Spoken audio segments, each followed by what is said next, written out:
Pagi hari keluar, temboloknya kosong. Sore hari pulang, tembolok penuh terisi makanan. Saya mau tanya, burung pagi keluar, siapa yang ngasih tahu harus pergi ke sini, pergi ke situ, makan ini, makan itu? Siapa yang ngasih tahu?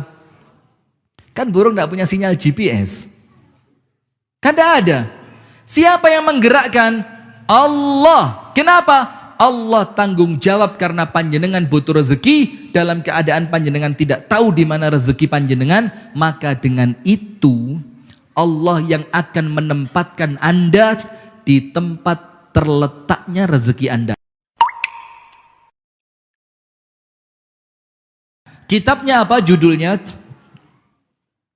Judul dari kitab itu adalah Minhajul Abidina Ilal Jannah.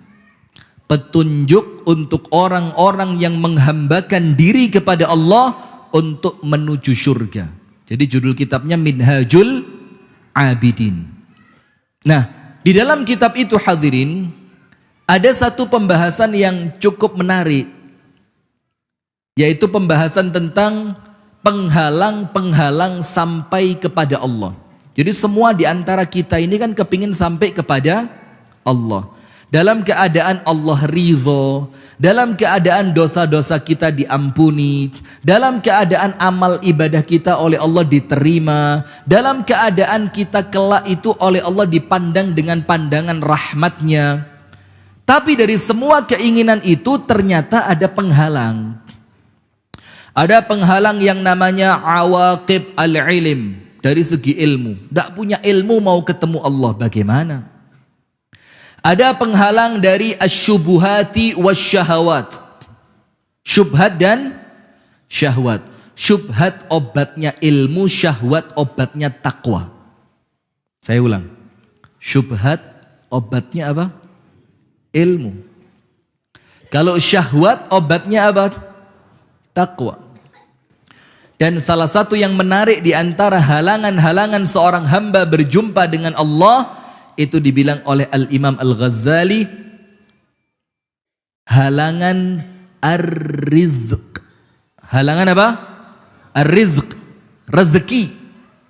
Banyak orang ingin berjumpa dengan Allah tapi masih pusing mikir rezeki. Ngeluh. Diajak sholat zuhur jamaah, toko ini ya apa?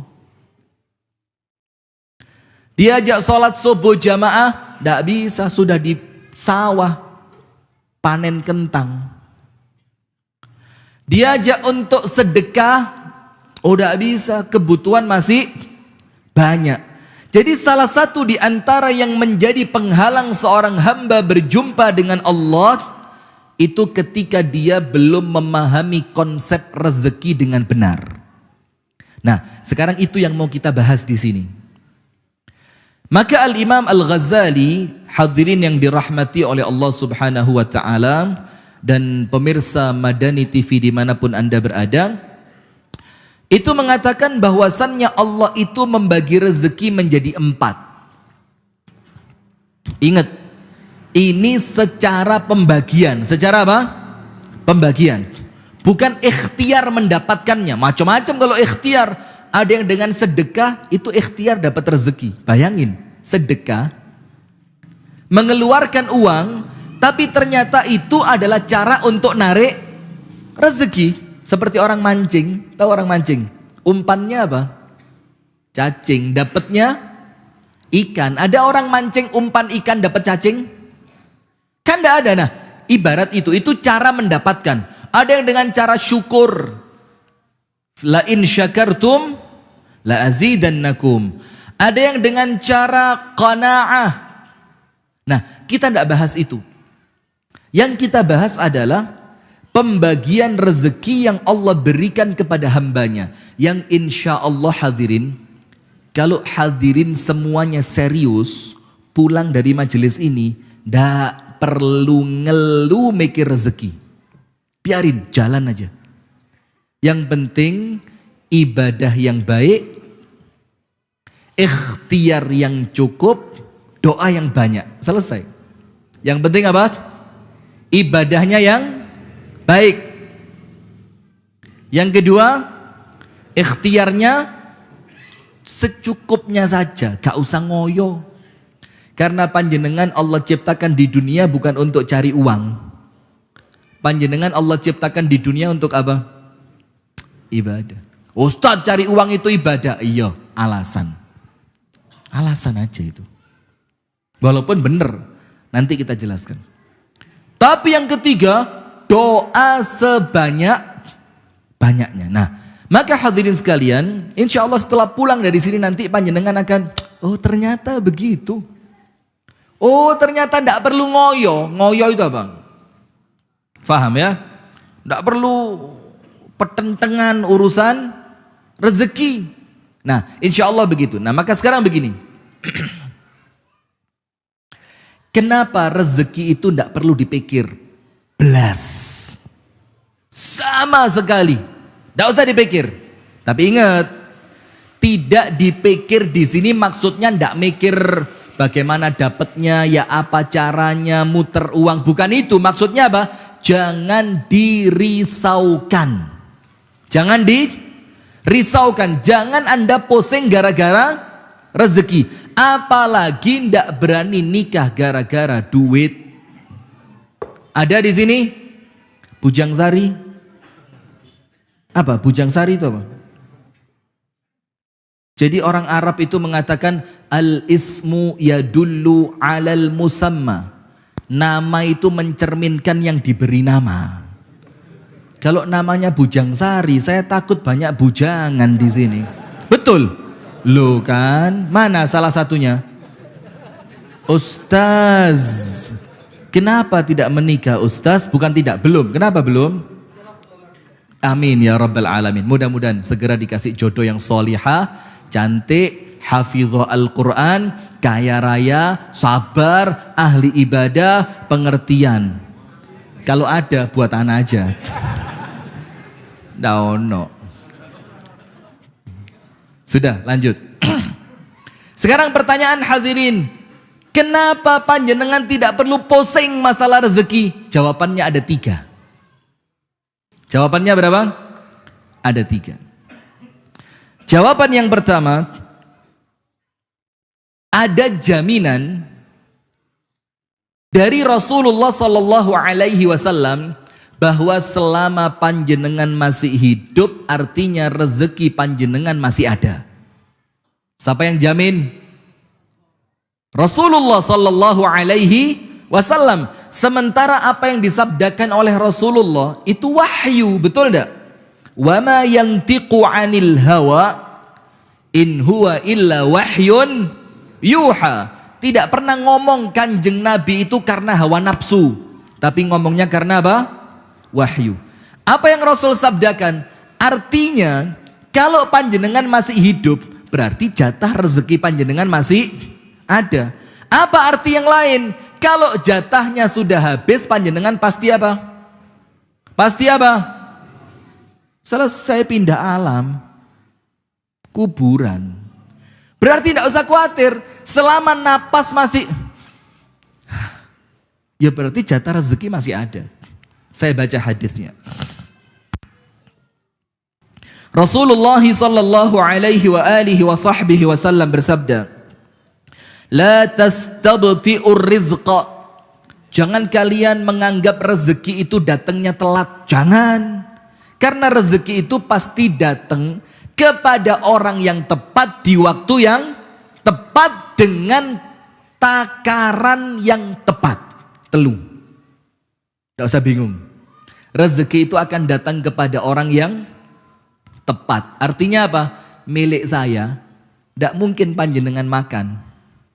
Dan kalau itu jatah rezeki panjenengan, tidak mungkin masuk ke mulut saya. Wes gak usah bingung. Karena yang bagi-bagi rezeki bukan tukang pos yang kadang-kadang salah alamat. Tapi yang bagi rezeki Allah melalui siapa? Malaikat. Panjenengan mau singitan di mana? Dapat. Sampai kemudian Asy-Syaikh Al-Mutawalli Asy-Sya'rawi mengatakan, in anta la ta'rif unwana rizqik, farizquka ya'rifu unwanak. Kalau panjenengan tidak tahu di mana letak rezeki panjenengan, jangan khawatir. Rezeki panjenengan tahu alamat rumah panjenengan. Gak usah ruwet. Maka nomor satu, dia akan datang pada orang yang tepat. Maka gak usah bingung, duitku dicolong, ya berarti kudu duitmu. Lu kok repot? Gak usah. Saya takut menyinggung antum. Nggak enak. Sudah, maka gak usah bingung. Itu nomor satu. Dia akan datang pada orang yang tepat. Nomor dua, di waktu yang pas. Jadi tidak ada ceritanya, oh biyen pas cilik durung oleh dikekno pas tuwek. Ndak ono ceritane. Rezeki itu Allah sudah takar. SD-mu rezekinya sekian, kamu SMP rezekimu sekian, kamu nikah punya anak 4 rezekimu sekian, kamu nikah nanti akan mendapatkan itu waktunya pas. Maka Rasul bilang, la tastabti'ur rizq. Jangan menganggap rezekiku telat, jangan. Yang ketiga, akan Allah berikan dengan takaran yang pas. Nah, sudah. Maka Rasulullah mengatakan, fa innahu lam yakun liyamuta 'abdun hatta yablugha akhiru rizqihi lah. Karena apa kata Rasulullah? Tidak mungkin satu pun di antara manusia meninggal kecuali telah sampai kepadanya titik terakhir rezekinya. Coba. Rasul mengatakan tidak mungkin seorang pun meninggal kecuali jatah rezeki terakhirnya dia sudah sampai kepadanya. Kita kasih cerita. Ini cerita kisah nyata. Di daerah Saudi Arabia diceritakan oleh Syekh Salih Ibnu Awadh Al-Maghamisi hafizahullahu ta'ala. Beliau baru saja diganti. Sebelumnya beliau ini imam dan khatib Masjid Quba.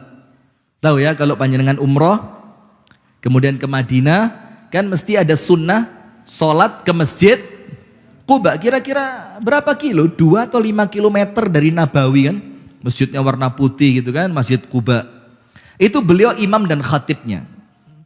Beliau cerita begini. Saya kalau ada kamera gini sensitif saya. Terusin. Loh, mandek. Sekadung gaya mandek. Beliau cerita begini, dulu waktu saya kecil, di kampung saya itu ada sumur tua. Sumur tua. Yang sumur itu dalam banget. Apabila ada orang tercebur ke dalam sumur itu, maka tidak akan selamat kecuali pasti mati. Mati sudah, karena sumur tua, sempit dan dalam. Lebih lagi, itu sumur tidak terletak di jalannya manusia, rodok nyempelado. Maka kalau ada orang masuk ke dalamnya, tidak ada yang bisa nolong, tidak ada orang tahu. Ternyata suatu hari, ada seorang laki-laki kecebur di sumur itu. Apa yang terjadi? Allah kirimkan satu orang kesasar. Kesasar itu bahasa Indonesianya apa? Dolalah berarti ya. Tersesat gitu loh. Yang biasanya sumur itu nggak pernah dilewatin orang. Ketika ada orang kecebur di dalamnya, Allah kirim satu orang yang tersesat akhirnya lewat di tempat sumur itu. Dan dia mendengarkan ada orang teriak-teriak. Apa teriakannya? Najdah. Najdah. Najdah itu kalau bahasa Baturnya itu tolong, tolong, tolong gitu loh. Orang ini dengar. Akhirnya dia cari sumber suara, ternyata ada sumur. Karena dia panik, dia panggil warga. Ada orang perlu kita tolong, dia kecebur di sumur. Akhirnya warga datang dengan segenap cara, dilemparkan ke dalamnya, tali ditarik pelan-pelan. Akhirnya yang biasanya orang kecebur pasti mati, dia selamat. Orang di kampung itu kaget. Terus biasa kalau habis ada orang kecelakaan, jatuh, segala macam kan sama warga yang nolong dikasih minum kan. Ditanya, mau minum ya? Biar enggak tegang jantungmu, biar enggak duk duk duk duk duk duk. Kasih minum. Minta apa? Dibilang sama dia, finjan minal laban, secangkir susu. Alah teh. Ono tisune mana? Siapa yang buatin tadi? Coba cek kalau tidak percaya, ayo. Kan, oleh bahan kan. Ada tisunya Ustadz. Coba kamera di zoom. Lihat, ini Masjid Al-Hasbi Kauman, Batur, Banjarnegara, ngasih minum Ustadz teh ada kecampuran tisu. Selamat kok saya baik, tidak baik gitu tak cerita no TV kok ini. Sudah ya. Sudah. Apa yang terjadi hadirin? Dia minta segelas susu. Dikasih sama orang kampung, cepet ambilin. Biar dia tenang, dia ambilin secangkir susu. Setelah dia minum susu itu sampai habis, tenang, orang kampung tanya, Mas, ini jalan, tidak ada orang lewat. Kok Anda bisa nyasar ke jalan ini sampai kecebur sumur, ini ya apa ceritanya? Cerita dia, tadi saya lewat sini itu ada keperluan.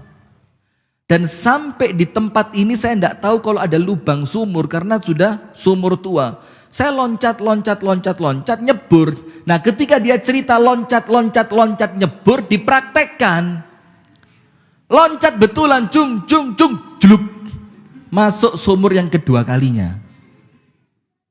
Orang kampung bilang, la haula wa la quwwata illa billah, syufil jahilata. Lihat orang bodoh ini katanya. Akhirnya diikhtiarkan, diangkat lagi. Kok enggak ada suara? Dilemparkan tali, kok enggak ditarik?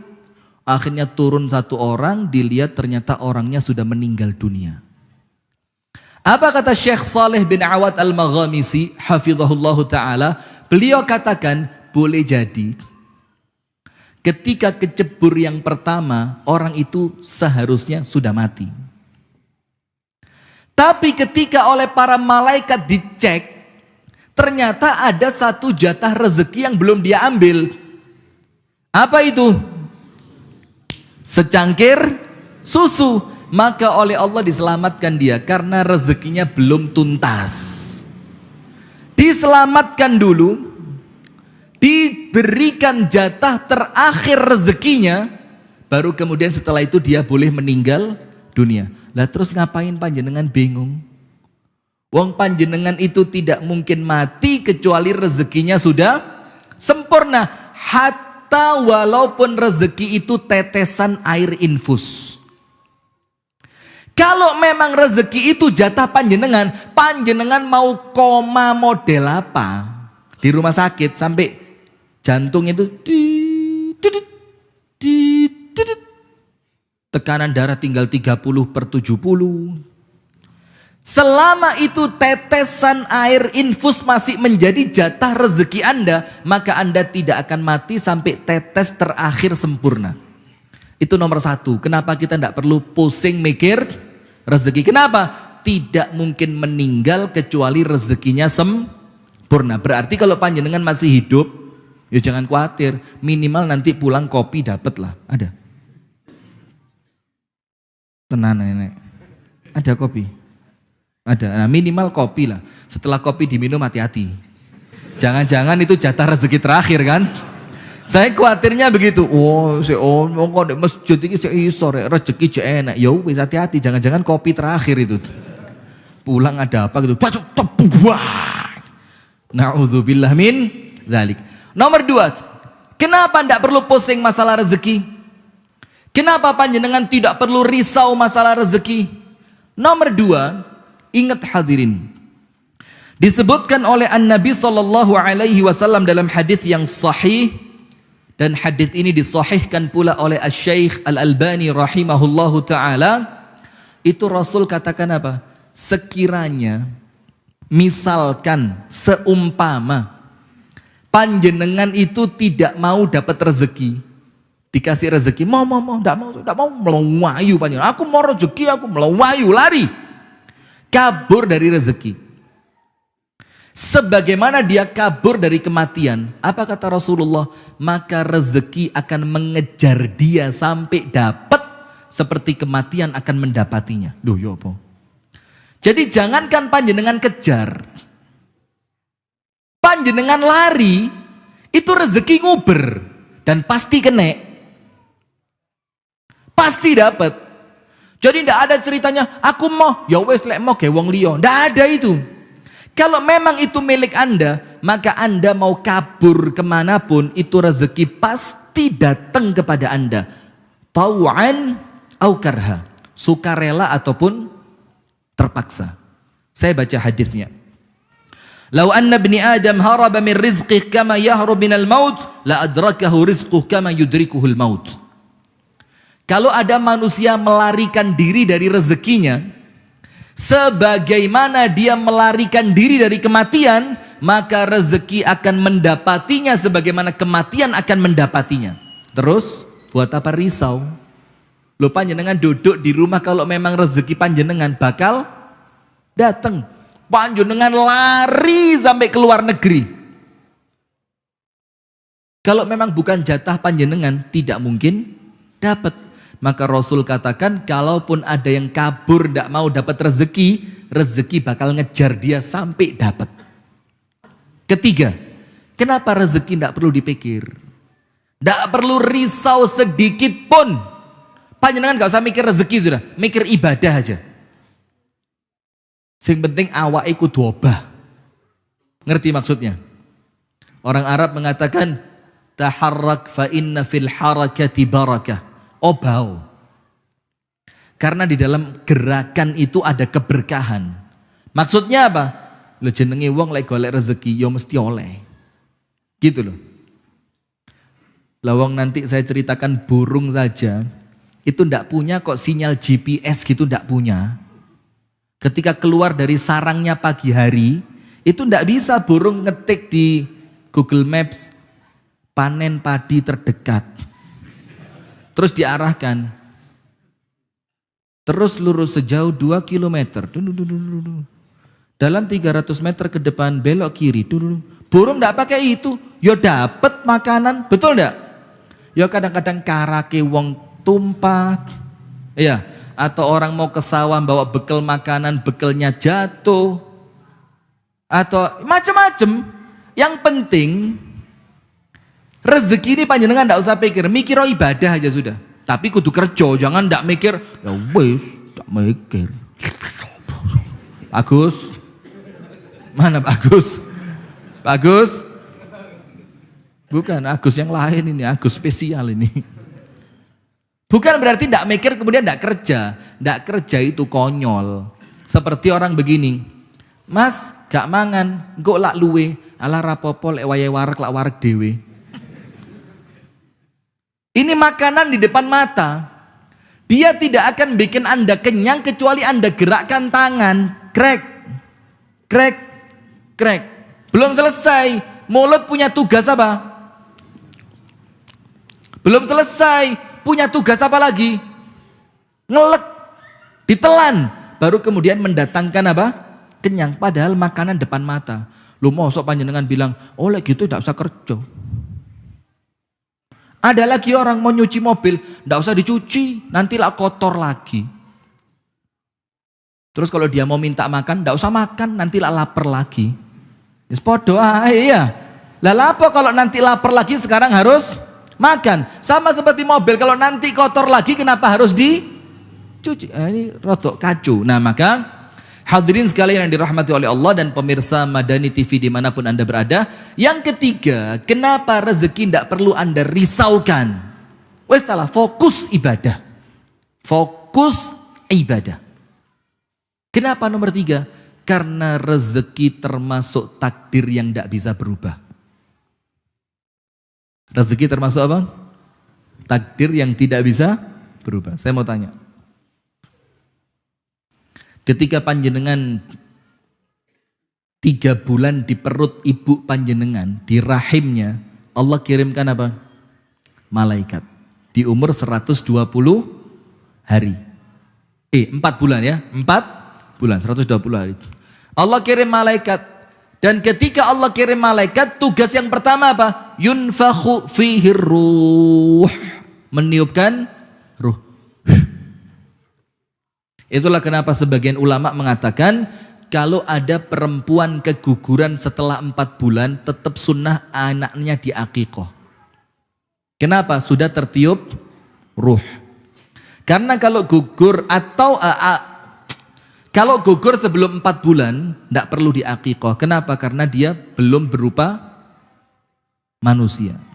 Nah, maka rezeki ini termasuk takdir yang tidak mungkin berubah. Anda mau kerja keras, Anda mau malas, Anda mau tidur, itu rezeki tidak akan pernah berubah. Termasuk yang dituliskan oleh malaikat, itu yang pertama, ajaluhu, umurnya bakal berapa tahun.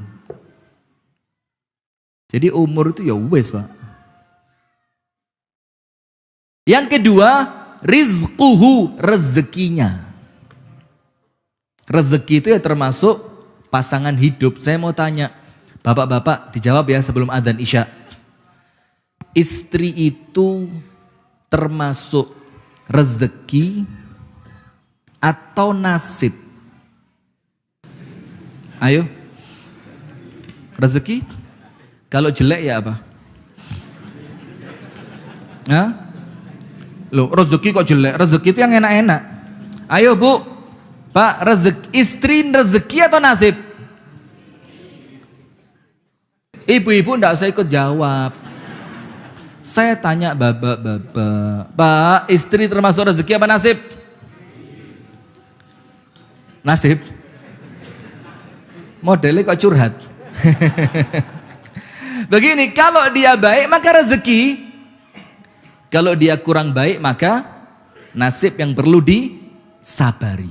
Nah kira-kira begitu. Nah maka yang Allah tuliskan ajalnya, umurnya, rezekinya plus nasibnya, syaqi au sa'id. Dia bakal jadi orang yang sengsara atau bakal jadi orang yang bahagia. Nah sementara Allah katakan tentang takdir, apa Allah bilang? Rufi'atil aqlam wa jaffatis suhuf. Pulpen yang dipakai nulis takdir sama Allah sudah diangkat, kertasnya sudah kering. Apa artinya? Tidak bisa diganggu gugat. Contoh, sedikit lagi, sabar. Nabi Musa itu diprotes. Nabi Musa protes kepada Nabi Adam, dalam tanda kutip ya, kata protes itu dalam tanda kutip. Ketika mereka berjumpa di langit, Nabi Musa bilang, ya Adam, gara-gara kamu kita turun dari surga. Coba kamu tidak makan buah khuldi, kita enak di surga. Gara-gara kamu kita ini turun, kamu yang salah Adam. Terus apa kata Adam? Ya Musa, apakah kamu menyalahkan aku atas takdir yang Allah telah tetapkan untukku 50.000 tahun sebelum Allah ciptakan aku? Terus di akhir hadis ini Nabi Muhammad mengatakan apa? Fahajja Adam Musa. Adam menang lawan Musa. Berarti bisa disalahkan tidak Nabi Adam? Tidak bisa. Kenapa? Itu memang ketetapan takdir yang Allah tetapkan untuk Nabi Adam. Ketika Allah ciptakan Nabi Adam, Allah ngomong sama malaikat bagaimana? Inni ja'ilun fil ardi apa? Khalifah. Memang awal penciptaannya bukan untuk surga tapi untuk apa? Dunia. Maka Nabi Adam mengatakan, Musa, mosok kamu nyalain saya atas takdir yang saya tidak bisa protes? Nah, termasuk rezeki. Maka tidak usah dipikir panjenengan ngewelu ngombe obat racun tikus. Jangan racun tikus. Kopi Mirna itu Anda minum, itu gak akan nambahi rezeki, gak akan ngurangi rezeki. Kenapa? Sudah takdir. Nah, maka dengan 3 hal ini, maka sama sekali tidak usah pusing urusan rezeki. Nomor 1, tidak akan mati sampai rezekinya sempurna. Nomor 2, kalaupun panjenengan lari, rezeki bakal mendatangi. Nomor 3, rezeki termasuk takdir yang tidak mungkin berubah. Nah, silakan azan dulu. kepada seluruh pemirsa Madani TV dan pemirsa Sayap Dakwah TV dimanapun Anda berada. Jangan kemana-mana dan tetap di channel Madani TV, karena kita akan kembali setelah kumandang azan Isya.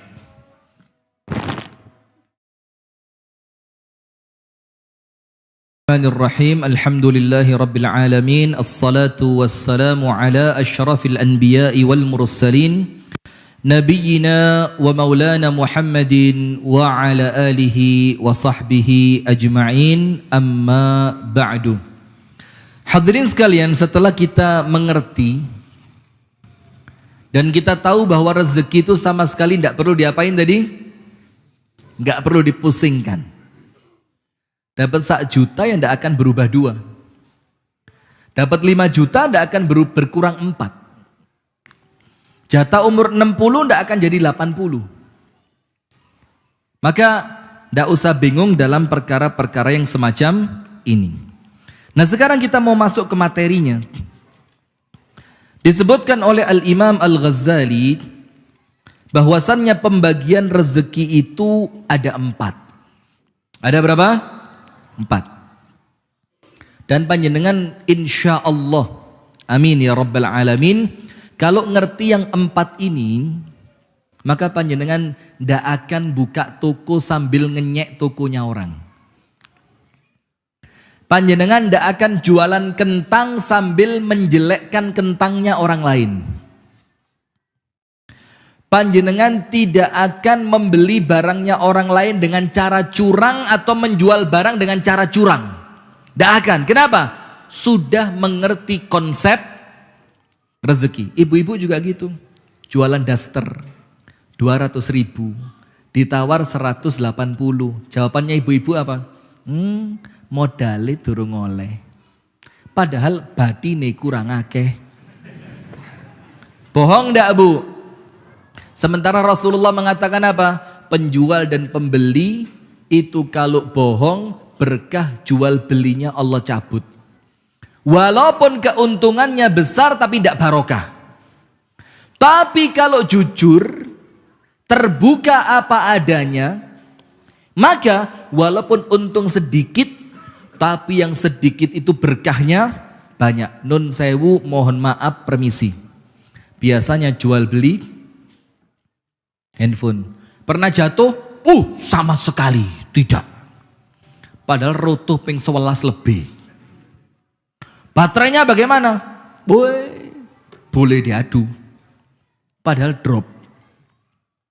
Hanya supaya HP-nya terjual dengan harga mahal.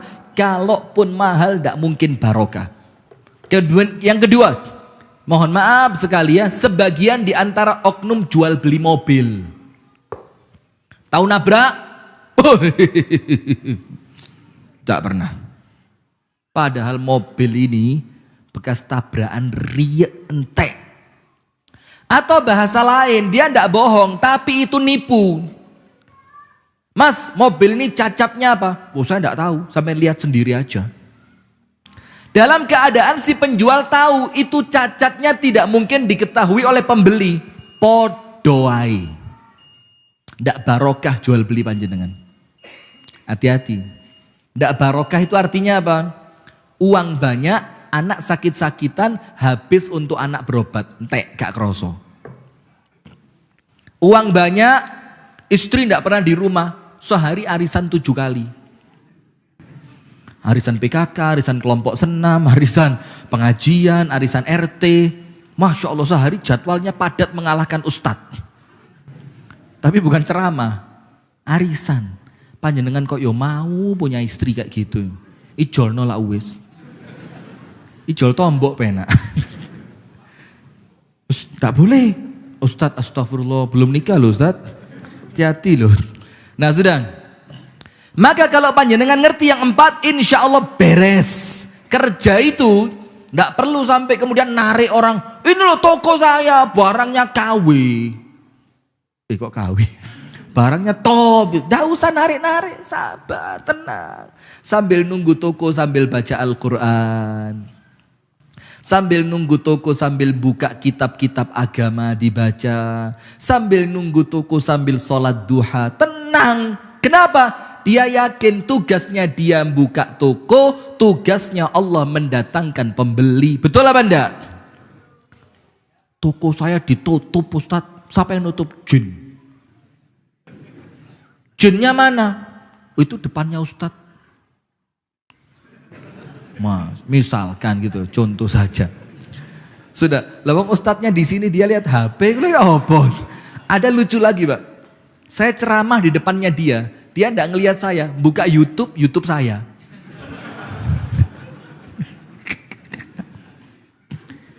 Lawang Ustadz di ngarepe sirai. Lah buka HP, buang-buang kuota. Wih, ini termasuk rezeki yang luput yang ini gitu. Sudah, rezeki yang pertama, ada berapa tadi? 4. Nomor 1. Ar-rizqul madhmun. Rezeki yang oleh Allah dijamin. Tidak usah ruwet, sama Allah dijamin.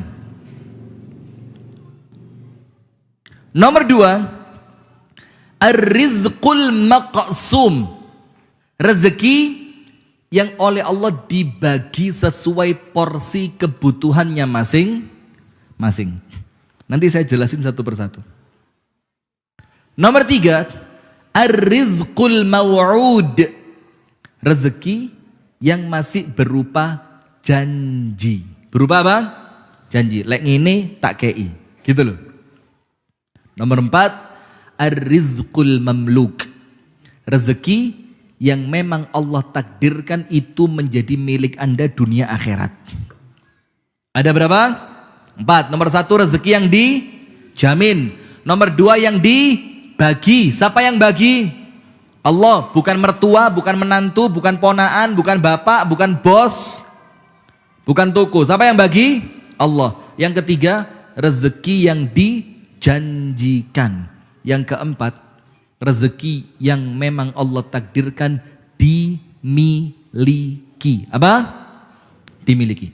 Nomor 1, apa rezeki yang dijamin sama Allah? Anda mau tidur, Anda mau bangun, Anda manusia, Anda bukan manusia, Anda binatang melata, tengu, semut, apalagi tengu, semut, kucing. Jadi laki-laki sekarang ini katanya bukan harimau tapi meong. Kapan jadi meong? Kalau ketemu istri. Kesian istri, suami-suami semacam itu kesian. Disentak istri goblok dadak jare. Aduh. Bu, kasihani mereka, Bu. Mukanya madesu semua, Bu. Coba, perempuan kalau habis nikah biasanya bagaimana badannya? Seger kan? Berkuasa. Laki-laki entek awake. Kenapa? Mangan hati, melbu. Oh, ngaku panjenengan, masuk seweneng ibu. Seweneng, Mbak. Ya Allah, jangan gitu, Bu. Kesian suami. Itulah kenapa, mohon maaf betul, lebih banyak janda atau duda? Janda. Suaminya pada kemana? Kenapa suaminya kok cepat mati? Sudah, fokus. Pemirsa Madani TV dimanapun Anda berada. Nomor 1, rezeki apa yang oleh Allah dijamin? Dijamin. Panjenengan lihat, siapa orang paling kaya sak batur siapa? Siapa?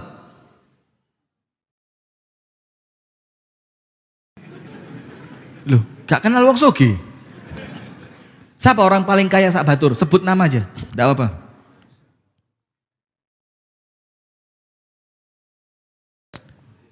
Wes gini aja, orang paling kaya se-Indonesia siapa? Lah Anda buka Google ya, gosip tok. Nggak pernah buka wawasan orang terkaya, orang terhebat. Dah tuh gosip tayangan putus. Lydia, Kinan, Mas Aris, aduh. It's my dream, Mas. Apa? Katakan gini, misalkan orang paling kaya se-Indonesia ini namanya Abu Rizal Bakri, misal. Ini nyebut nama untuk kebaikan ya, bukan untuk yang jelek-jelek. Terus begini, Bapak Abu Rizal Bakri datang ke Batur. Di Batur ini masuk rumah panjenengan, nginep. Terus karena beliau ingin berterima kasih, Pak Abu Rizal Bakri mengatakan, jangan khawatir. Semua anakmu saya yang nanggung sekolahnya semua sampai lulus. Kira-kira panjenengan tenang atau tidak? Tenang apa enggak? Nemen tenang, elek perlu ben-bengi gawe.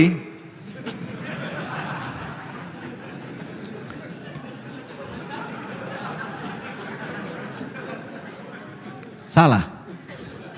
Loh, kenapa? Dijamin. Siapa yang jamin? Orang yang paling kaya. Itu baru manusia jamin siapa? Manusia. Panjenengan sudah tenang. Padahal rezeki itu di tangan siapa? Bisa ndak orang kaya miskin mendadak? Bisa orang miskin kaya mendadak? Bisa semuanya.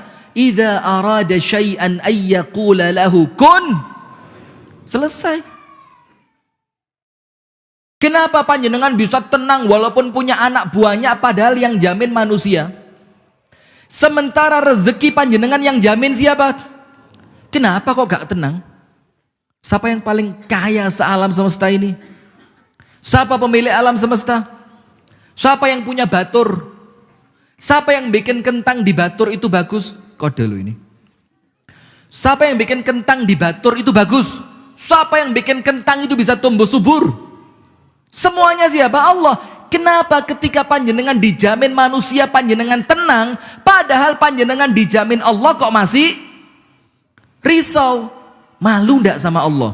Panjenengan tahu ucapannya Presiden Janker itu loh. Siapa Mas Dian? Presiden lah, Sujiwo Tejo. Jazakallah khair. Astagfirullah, hampir keceplosan. Pak Sujiwo Tejo itu pernah ngomong begini.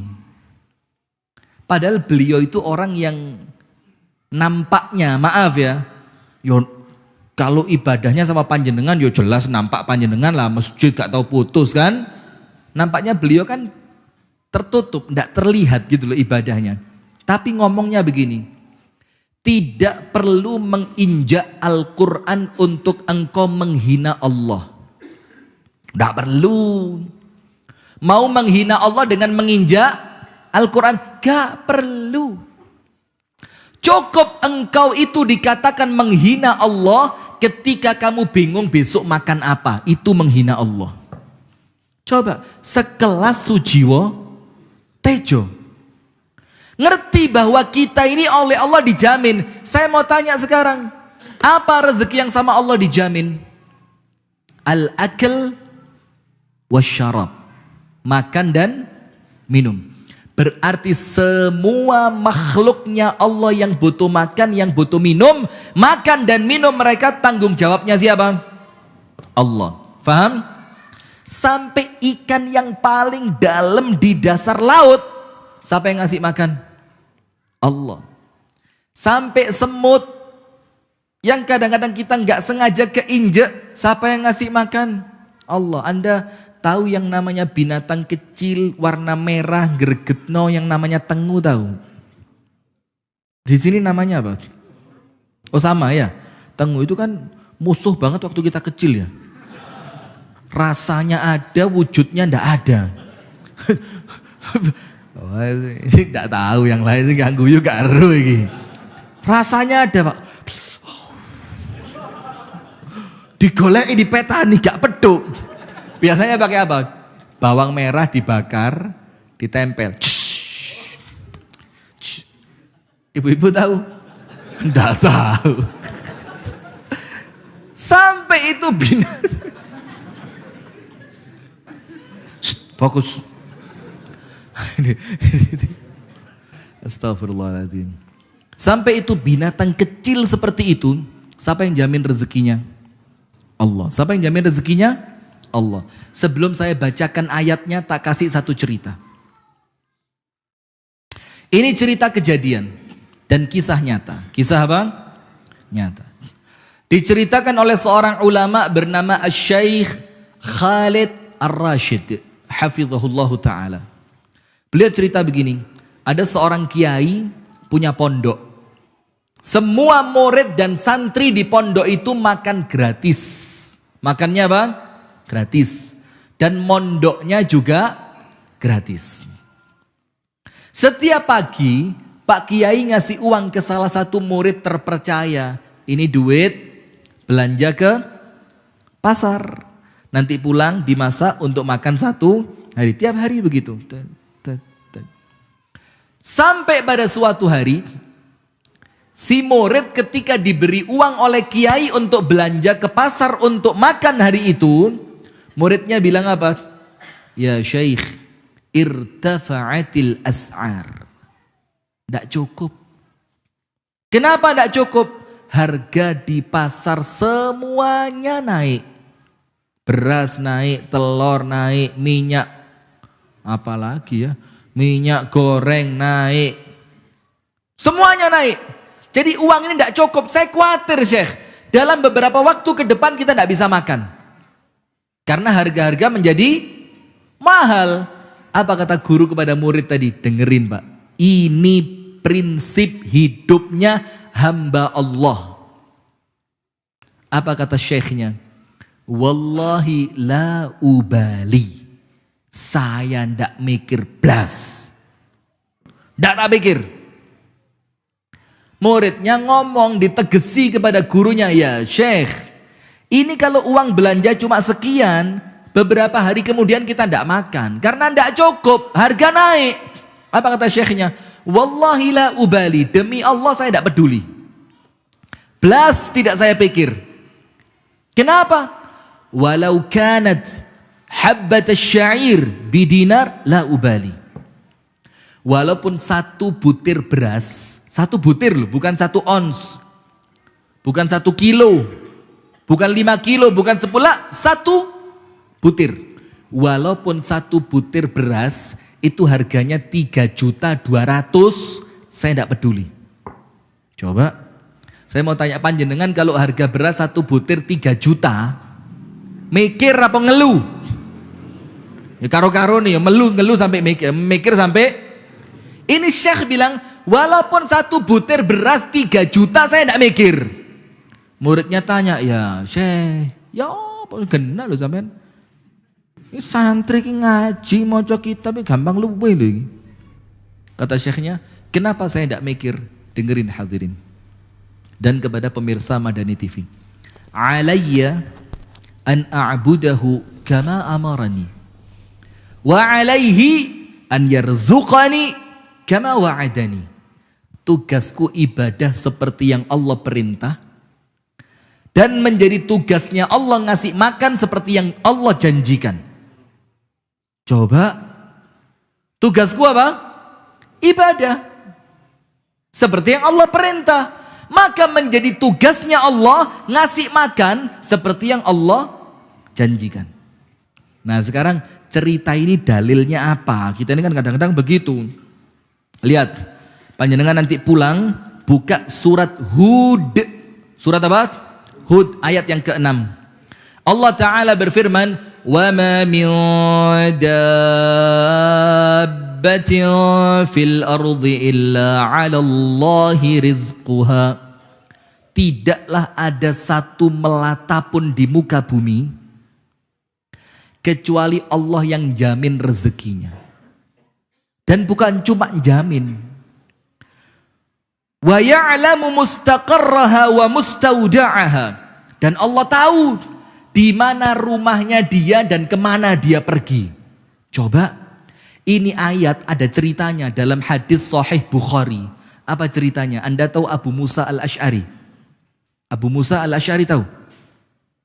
Sahabat Nabi ya kan? Beliau datang dari Yaman bawa rombongan ke Madinah untuk hijrah kepada Rasulullah Sallallahu Alaihi Wasallam. Sampai Madinah belum dapat kenalan, belum dapat pekerjaan, tidak punya uang, akhirnya tidak bisa makan. Teman-temannya ngomong sama Abu Musa, Abu Musa, kamu yang paling pinter ngomong. Cobalah ngomong sama Nabi Muhammad, mosok kita hijrah dari Yaman sampai Madinah lah kok kelaparan, mintalah roti, susu atau apalah, kurma atau apa, gandum gitu. Abu Musa malu, tapi tidak ada pilihan lain. Ya udahlah saya minta daripada kita mati kelaparan. Berangkat. Sampai di hadapan Rasul, tanpa sengaja, pas detik itu, tapi kan semua atas kehendak Allah dan aturan Allah ya. Jadi tidak ada tiba-tiba, kebetulan, itu kan tidak ada. Pas Rasulullah baca ayat ini, surat Hud ayat berapa? 6. Rasulullah baca dengan suara keras. وَمَا مِنْ دَابَّةٍ فِي الْأَرْضِ إِلَّا عَلَى اللَّهِ رِزْقُهَا وَيَعْلَمُ مُسْتَقَرَّهَا وَمُسْتَوْدَعَهَا. Tidaklah ada melata kecuali Allah yang jamin rezekinya. Abu Musa gak jadi curhat. Malu. Apa kata Abu Musa? Mal asy'ariyun ahwanu dabbatin indallah. Kami ini orang Yaman Asy'ariyun itu bukan binatang yang paling hina. Mosok binatang dijamin kami? Tidak. Malu mau ngomong, pulang ke tempat teman-temannya. Bah diamuk sak karepmu tak kon njaluk dhewe lek ngamuk. Balik dia ke teman-temannya. Wis enggak apa-apa, sudah balik aja. Apa yang terjadi? Ternyata teman-temannya lagi sibuk minum susu yang jumlahnya sangat banyak. Abu Musa tanya, min aina wajadtumul laban? Ini susu dapat dari mana? Temennya bilang apa? Loh, kan kamu yang minta sama Nabi Muhammad. Ngawur ay. Gak situ. Gak jadi. Terus temennya tanya, lah ini terus dari mana? Abu Musa tanya, loh saya tanya ini dari mana kok dibalik tanya? Dari mana? Takon-takonan. Dan itu merupakan jaminan rezeki dari Allah dan itu penafsiran ayat ini. Coba lihat. Makan dan minum tidak usah repot, tidak usah bingung, tidak usah repot, tidak usah bingung, tidak usah sampai eker-ekeran, tidak usah sampai kemudian apa ya, bingung. Sing penting ibadah sing genah. Sekarang saya mau tanya, kenapa urusan rezeki makan dan minum sama Allah dijamin? Kenapa? Kenapa kalau urusan makan, urusan minum sama Allah dijamin? Ada 3 sebab. Nomor 1, annahu sayyid wa nahnul abid. Nomor 1 apa? Annahu as-sayyid wa nahnu al-abid. Bahwasannya Allah itu tuan dan kita apa?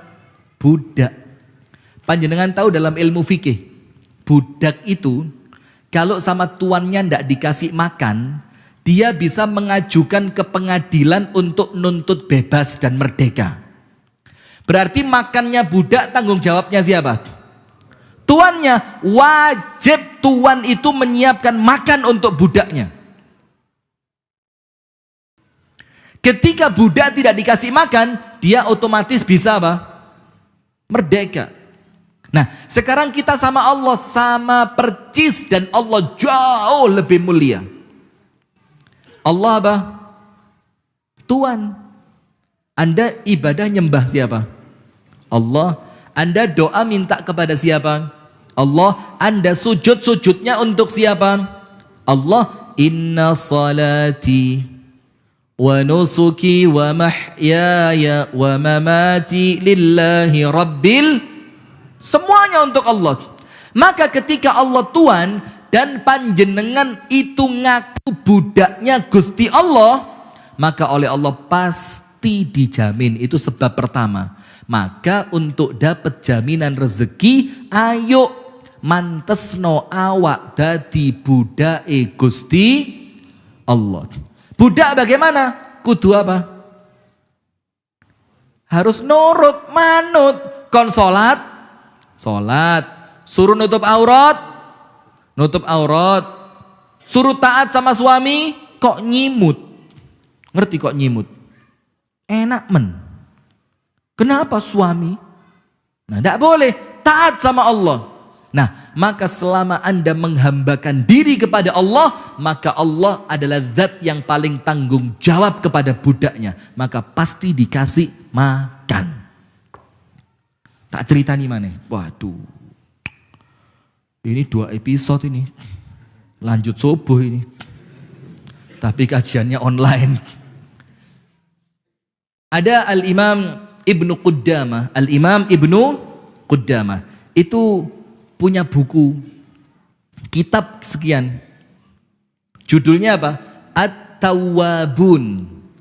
Kisah-kisah ajaib orang yang tobat. Kisah apa? Ajaib tentang orang-orang yang apa? Tobat. Ceritanya begini.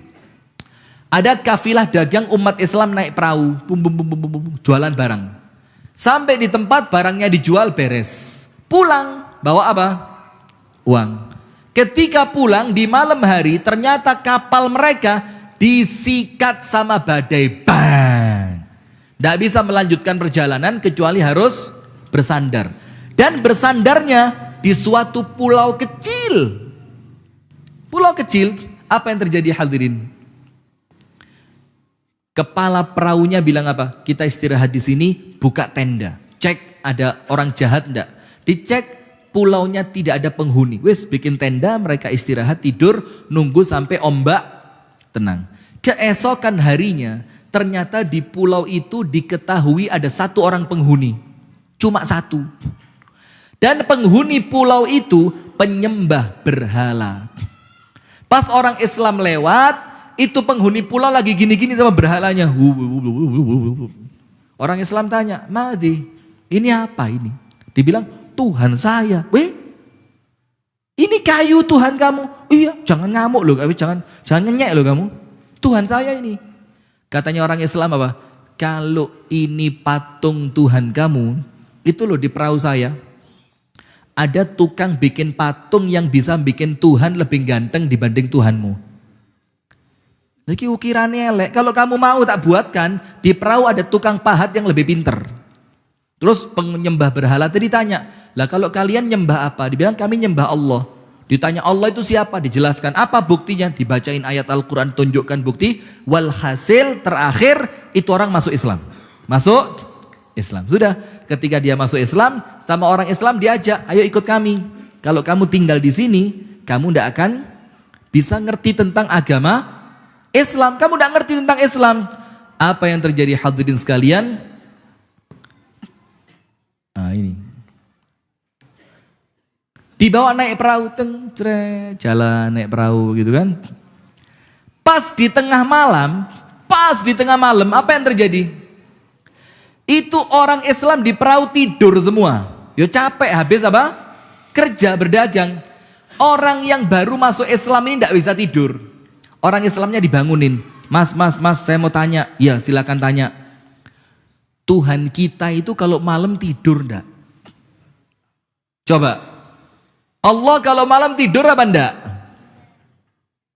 Kata orang Islam, wih ngawur kamu. Mu'alaf macam-macam katanya. Jangankan tidur, ngopi lo gak tahu. Apa dalilnya? La ta'khudhuhu sinatun wala naum. Jangankan tidur, ngantuk gak pernah. Terus apa kata mu'alaf tadi? Kalau begitu, kalian ini hamba Allah yang paling jelek. Loh, mu'alaf ngilokno wong Islam lawasan.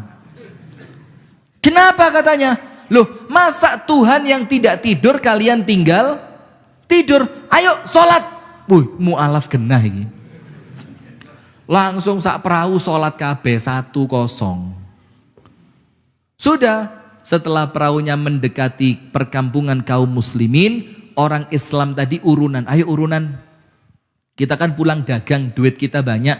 Itu teman kita itu kan mu'alaf.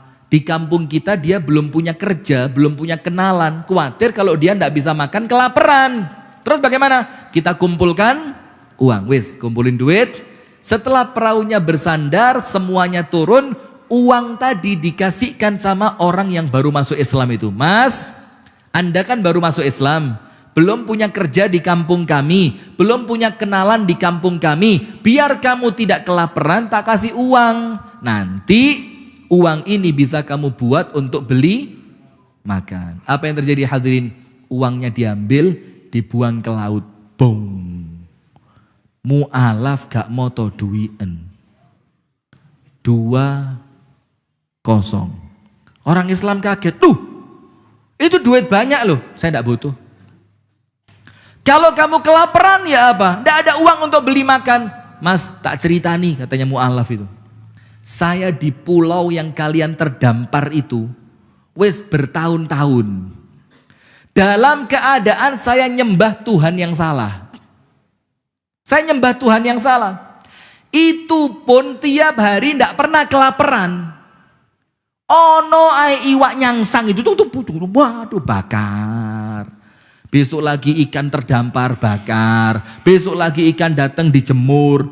Itu padahal aku nyembah Tuhan yang salah. Terus sekarang aku nyembah Allah yang maha benar, yang dia itu jamin rezeki, mosok aku bakal kelaparan? Masya Allah, lihat hadirin. Dan orang itu akhirnya ketika meninggal menjadi ulama di kampung tersebut dan jadi orang paling kaya. Maka nomor satu, jangan khawatir, Allah itu zat yang paling tanggung jawab kepada siapa?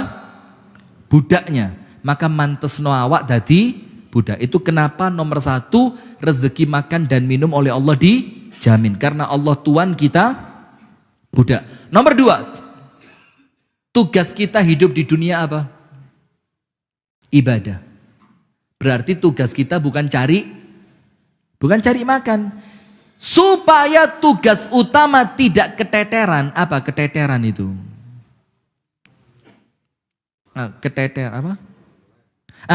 Supaya tugas utama tidak terbengkalai, maka supaya tugas utama itu sempurna, maka perkara-perkara yang bikin tugas utama ini rusak sama Allah disingkirkan, termasuk urusan makan. Karena apa? Kenapa sama Allah dijamin? Hambaku, tugasmu ibadah, ngasih makan urusanku, kata Allah. Apa dalilnya Ustadz? Lihat sekarang. Anda buka di dalam Al-Quran pada surah Az-Zariyat ayat 56, 57, 58. Ayat berapa? Az-Zariyat 56, 57, 58. Apa Allah katakan? Wa ma khalaqatul jinna wal insa illa liya'budun. Tidaklah aku ciptakan kalian jin manusia kecuali supaya kalian ibadat. Ayat berikutnya apa? Ma uridu minhum min rizqi wa ma uridu ayyut'imun. Saya tidak minta rezeki kepada kalian, kata Allah. Dan saya, kata Allah, aku, kata Allah, tidak minta makan kepada kalian. Apa artinya? Allah yang ngasih rezeki, Allah yang ngasih makan. Ayat 58. Innallaha huwar razzaqu dzul quwwatil matin. Dialah Allah Ar-Razzaq. Ar-Razzaq itu apa? Zat yang maha memberi rezeki, yang punya kekuatan yang paling kokoh. Berarti apa? Kalau ibadah panjenengan baik, urusan makan ndak usah bingung. Itu sebab yang kedua. Karena tugas utama ibadah, memberi makan, tugasnya siapa? Yang ketiga. Kenapa makan dan minum sama Allah dijamin? Karena kita diciptakan butuh rezeki enggak? Butuh rezeki apa enggak? Coba bapak-bapak, butuh rezeki enggak? Ibu-ibu butuh rezeki enggak? Dalam keadaan panjenengan enggak tahu rezeki panjenengan di mana, maka tugasnya Allah menempatkan panjenengan di tempat di mana di situ terletak rezeki panjenengan. Mau contoh? Angkat tangan yang tidak asli Batur tapi sekarang tinggal di Batur. Angkat tangan. Kenapa tinggal di Batur? Lebih nyaman? Bukan. Salah. Yang lain, yang bukan asli Batur. Tidak, bercanda ya, barakallahu fiik. Yang bukan asli Batur tapi tinggal di Batur. Kenapa sekarang ada di Batur? Sip, ini jawabannya. Masya Allah. Ini kok empane kapian ya? Yang kecil aja bisa. Monggo silakan. Panjenengan juga dapat. Panjenengan malah istimewa, tak kasih yang ini. Kadang dikeliru-keliru, no, khawatir dosa saya. Dan saya yang pakai kopiah merah itu, Masya Allah. Karena rezeki kita di sini, maka oleh Allah ditempatkan di sini. Saya tinggal di rumahnya siapa yang orang Padang? Mas Erik dari Padang. Tani kentang di Batur. Kenapa dia bisa pindah ke Batur? Karena memang rezekinya sama Allah ditaruh di mana? Di Batur. Tak kasih contoh yang lebih gampang. Ibu-ibu pernah hamil? Guyu lah, kan ada perempuan yang belum pernah. Lah yang laki-laki belum nikah aja ada. Ibu-ibu pernah hamil? Saya mau tanya, tolong dijawab Bu ya. Jujur jawab ge. Waktu panjenengan hamil, pernah nggak ngomong sama janinnya itu? Nak, nanti kalau kamu keluar nak, ini loh nak, ibu punya air susu nak. Nanti kalau kamu tak deketin nak, sedoten itu. Pernah ngomong gitu? Allah, pernah apa enggak? Loh, terus kok bayinya bisa nyedot? Belajar dari siapa?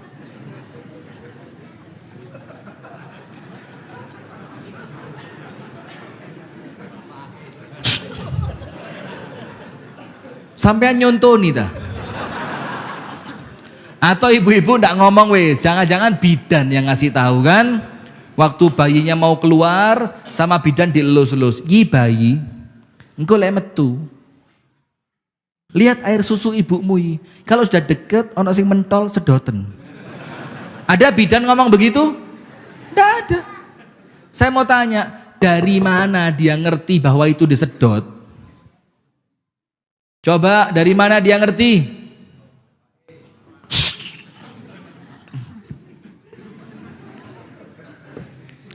Kasih hadiah aja yang ngomong.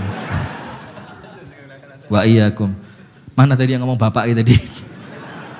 Nah, sini Ri, Ari sini. Ari sini, wes tak kasih hadiah. Kok iso bapak lho? Siapa yang ngasih tahu? Allah. Bukti yang lain. Seperti yang saya ceritakan di awal tadi, burung yang liar di alam. Ketika Rasul katakan, barang siapa bertawakal kepada Allah dengan tawakal yang benar, Allah kasih dia kenyang seperti Allah bikin kenyang seekor burung. Pagi hari keluar, temboloknya kosong. Sore hari pulang, tembolok penuh terisi makanan. Saya mau tanya, burung pagi keluar, siapa yang ngasih tahu harus pergi ke sini, pergi ke situ, makan ini, makan itu? Siapa yang ngasih tahu? Kan burung tidak punya sinyal GPS. Kan tidak ada. Siapa yang menggerakkan? Allah. Kenapa? Allah tanggung jawab karena panjenengan butuh rezeki. Dalam keadaan panjenengan tidak tahu di mana rezeki panjenengan, maka dengan itu Allah yang akan menempatkan Anda di tempat terletaknya rezeki Anda. Yakin apa tidak? Yakin. Transmigran pulang kok. Hah? Di mana dulu? Batu Raja. Balik. Kenapa? Rezekinya bukan di sana tapi di sini. Faham hadirin? Itu nomor satu. Rezeki yang oleh Allah dijamin. Makan dan minum. Itu baru satu. Kurang telu sih. Ya Allah. Ya apa ini Ustaz? Saya pulangnya jauh Pak. Panjenengan lanjut mek paling. Solusi baik. Sudah. Yang kedua. Ar-rizqul maqsum, rezeki yang dibagi. Nah, pada poin ini panjenengan kudu yakin 3. Rezeki yang oleh Allah diapain? Dibagi. Nomor 1, yang bagi siapa? Allah punya sifat adil atau tidak? Berarti kalau dia kaya panjenengan miskin protes boten? Oh, protes kok. Kenapa yang soge kono? Kenapa pendatang punya rumah besar, kami yang warga asli di rumahnya tidak boleh protes? Karena yang bagi siapa? Allah. Dan Allah punya sifat al-adl. Sifatnya apa? Al-adl. Apa? Keadilan itu Allah. Itu poin pertama kalau panjenengan ngomong rezeki yang oleh Allah dibagi. Nomor 1, jangan khawatir. Yang bagi siapa? Adil apa tidak pembagiannya? Pasti adil. Dan panjenengan tahu enggak Pak, rezeki kita itu semuanya sama. Cuma bentuknya berbeda. Bentuknya apa? Berbeda. Ada yang dikasih rezeki berbentuk uang. Coret. Jangan iri, boleh jadi sehatnya dicabut. Ada yang uang enggak dikasih. Jangan kecil hati, tapi awake seger waras. Bojone loh. Bawa membojo cengar-cengir. Betul enggak? Sama, cuma bentuknya apa? Berbeda. Ada yang kaya raya, awake seger waras. Allah takdirkan gak duwe anak. Ada enggak? Ada. Ada yang miskin, awake loro-loroan, tapi anaknya akeh sukses kabeh. Ada. Ada. Kami punya bukti ya, dan orang perempuan namanya Bu Seneng. Sampai iya, serius. Nama aslinya saya tidak tahu. Panggilannya di kampung Bu Seneng. Itu anaknya 12. Yang sukses cuma 4. Tapi 4 yang sukses ini bikin ibu itu sampai dipanggil Bu Seneng. Tidak pernah pulang rekreasi keliling dunia. Anaknya yang satu di Australia. Dijemput Bu Australia. Bosen di Australia. Mulai ya. Dipulangkan sama anaknya. Ganti anak yang di Saudi. Jemput Bu nang Saudi. Berangkat umroh. Bosen di Saudi. Nak mulai ya. Mulai. Anak yang di Belanda jemput Bu. Belanda. Holland.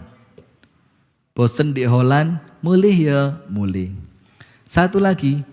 Ada anaknya yang tinggal di, saya lupa, pokok di Indonesia cuma di luar Jawa. Dijemput sama anak di luar Jawa, jalan-jalan lagi, gak tahu mulai. Padahal awalnya miskin, sakit-sakitan, Allah kasih rezeki lewat siapa? Maka nomor 1 itu, jangan iri karena yang bagi siapa? Allah pasti adil. Nomor 2, pembagiannya tidak mungkin zalim. Nomor 1 yang bagi siapa? Allah. Nomor 2 pasti adil. Kenapa? Karena kalau tidak adil nanti bakal banyak orang protes di akhirat. Ya Allah kono penak, oke, iso umroh, dosane diampuni. Lagi ini melarat. Ngelebokno kotak masjid itu sampai kisinan, klotak klutik, klotak klutik, klotak klutik. Coba, sana enak, nyumbang masjid transfer barcode, tit. Ada di Batur yang nyumbang pakai barcode itu. Oh, coba ada tak sumbang 10 juta. Enggak ada. Sudah. Maka yang kedua, pasti adil. Yang ketiga, ini penting. Jangan saling iri. Jangan saling iri. Kenapa? Karena jatahmu sudah pas buat kamu. Karena jatahnya orang lain belum tentu cocok buat kamu. Betul apa enggak? Ada orang kaya raya, memang pantasnya kaya. Ada orang miskin, karena Allah tahu kalau dibikin kaya bakal sombong. Tahu kisahnya Tha'labah? Tahu kan? Pertama miskin, ya Rasul saya miskin, pengen punya kambing. Ya wis kasih kambing, didoakan berkah. Kambingnya wakeh, gak tahu ketok sholat. Rasul cari, mana Tha'labah? Sibuk. Sibuk apa? Angon wedus. Wedus gak usah ngelihat saya, biasa panjenengan wedus. Astagfirullah, baru di sini loh model begini nih. Angon wedus. Kenapa dulu sama Allah dibikin miskin? Karena Allah tahu iki lo contoh nilai soge bakal gak sholat nang masjid. Maka panjenengan yang miskin-miskin ini tenang saja. Kenapa? Karena di zaman Nabi Muhammad miskin itu keren. Miskin itu lifestyle. Miskin bro. Hai guys. Gue miskin nih guys. Lihat rumah gue guys. Bocor guys. Lihat guys, karpet rumah gue guys. Ada tikusnya guys. Di zaman Nabi miskin itu keren. Bahkan orang kaya itu izin. Kenapa? Karena dianggap kaya itu tidak keren. Sampai muncul pemahaman seakan-akan kalau kaya itu dosa. Loh ya apa? Karena ada muncul pemahaman kaya itu dosa, sampai Kanjeng Nabi meluruskan. Apa kata Rasulullah dalam sabdanya sallallahu alaihi wasallam? Rasul mengatakan la ba'sa bil ghina limanittaqo. Tidak apa-apa kaya. Bayangin Rasul ngomong kaya itu sekedar ngomong apa? Cuma ngomong tidak apa-apa. Gitu loh. Tapi syaratnya satu, limanittaqo. Yang penting orangnya bertakwa. Nah, maka sekarang kita akan sebutkan apa sih Ustadz rezeki yang dibagi sama Allah itu? Begini hadirin, kuncinya 3 tadi ya. Nomor 1 apa? Yang bagi siapa? Allah. Boleh protes? Tidak. Kalaupun protes tidak akan diterima. Nomor 2, pembagiannya pasti adil. Nomor 3, tidak boleh iri. Sawang sinawang. Panjenengan ngelihat Ustadz, enak ya Ustadz ya. Ceramah bae. Ngombe ni luru, situk teh, situk banyu putih, tapi yono tisu nih rapopo. Gitu ya. Kemana-mana naik mobil keren, ada temennya direkam, pulang di, iya sudah gitu ya. Panjenengan lah ngelihat di depannya tok sing enak-enak itu ya. Panjenengan tahu saya ndak tidur berapa malam apalan kitab fikih, tahu? Ndak aru. Panjenengan tahu saya kuliah ndak punya duit melaku 7 kilo di panasnya kota Jakarta, tahu? Ndak tahu. Panjenengan tahu saya ndak kolu mangan pindang waktu di pondok tapi gara-gara keluwen kudu di makan. Panjenengan tahunya sekarang wis dadi ustad rada ganteng gitu. Lah maka semuanya wis pas. Tidak boleh ada iri kepada orang. Karena yang ada apa? Ketoke bojone wong luwe ayu teko bojoku setelah dipek dadi bojo tibakno padha eleke. Ya itu sudah. Nggih napa nggih? Rata-rata orang selingkuh, selingkuhannya lebih cantik dari istrinya apa lebih jelek? Kenapa kok dia selingkuh padahal istrinya lebih cantik? Durung ro asli nih. Betul Bu? Senang ibu-ibu. Tuh. Sebelah sini lo paling seru. Sudah. Maka lihat sekarang. Kita mau serius. Ustadz enggak usah pakai tanya jawab ya. Kita selesaikan aja ya. Sekarang panjenengan buka. Di dalam Al-Quran. Pada surat Asy-Syura. Surat apa? Asy-Syura. Ayat yang ke-27. Surat apa? Asy-Syura ayat 2. Tulis antum pas yang petus gak ditulis, pas guyon ditulis. Asy-Syura 27. Apa ayatnya Allah katakan? Walau basatallahu rizqa li'ibadihi labaghaw fil ard walakin yunazzilu biqadarin ma yasha'. Innahu bi'ibadihi khabirum basir. Ini ayat jelas banget. Sekiranya Allah jadikan semua orang itu kaya raya, kewabes oke. Apa yang terjadi? Apa yang terjadi? Kacau dunia ini Pak. Ganok sing gelem nandur kentang kabeh kepingin mangan kentang. Terus ngapain nandur? Crazy rich. Kalau saya pengen saya tinggal beli. Loh, sementara orang lain juga mikir yang sama. Lah apa nandur? Kepingin kari tuku. Coba kalau tidak ada yang nandur kentang, orang pengen makan kentang beli di mana? Maka ada yang Allah jadikan petani kentang, ada yang pembeli kentang. Maka Allah bilang kalau Allah jadikan semuanya kaya, rusak tatanan bumi. Terus bagaimana ya Allah?